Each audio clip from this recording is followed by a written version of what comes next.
आपने कहा कि कागज का इस्तेमाल कम हो, ऐसे में जी मैं आज से नहीं बहुत सालों से मैं कहता हूँ, और मैं जब चुनाव लड़ रहा था तब भी लोगों से कहा करता कि पॉलीथीन का इस्तेमाल, सिंगल यूज प्लास्टिक का बंद करो, इससे सबसे ज्यादा प्रदूषित वातावरण होता है। दूसरा, कार्ड मत छपाओ, क्योंकि कार्ड छपवा किससे आता है? कार्ड आता है पेड़ काटने से, पेड़ से कागज बनता है। आज आधुनिक युग है, सबके हाथ में मोबाइल है, गरीब आदमी से लेकर अंबानी तक। तो क्यों ना हम इसका इस्तेमाल करें? जब दुख की घड़ी में हम मोबाइल का इस्तेमाल कर सकते हैं तो सुख का न्योता हम क्यों नहीं देंगे?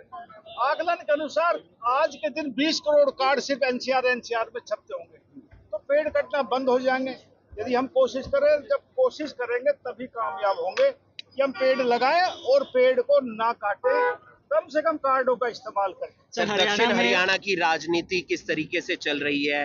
दक्षिण हरियाणा में बीजेपी 3 टर्म से लोकसभा और विधानसभा में पूरे बहुमत से जीती आई।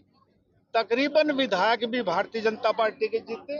अच्छी राजनीति भारतीय जनता पार्टी की। राविंदर जी के साथ सब सही चल रहा है? सबके साथ सही। सर, फॉरेस्ट कवर बढ़े हरियाणा में, उसके लिए आपका डिपार्टमेंट उसके लिए हमने अब कहा था ना, मियावाकी शुरू किया। और दूसरा ये अब के मैंने डिपार्टमेंट में कहा है कि जहां भी आप पेड़ लगाएं वो 1 हेक्टेयर से ज्यादा जमीन में लगाएं, 2.5 एकड़ से ज्यादा में, ताकि उसकी मॉनिटरिंग हो सके। और पहली बार हमने ये कहा है कि 5 साल तक पेड़ की रक्षा, जैसे बच्चे का पालन पोषण करते हैं उसकी मॉनिटरिंग, उस पर जो खर्चा आता है वो भी हम सरकार डिपार्टमेंट की तरफ से दे रही है, ताकि 5 साल में जैसे बच्चे को हम पालते हैं ऐसे पेड़ को पाल के तैयार करें। राम साहब, पिछले साल ऑक्सीजन लगाया गया था करनाल में, लेकिन अब उसमें 70% ही रह चुके हैं।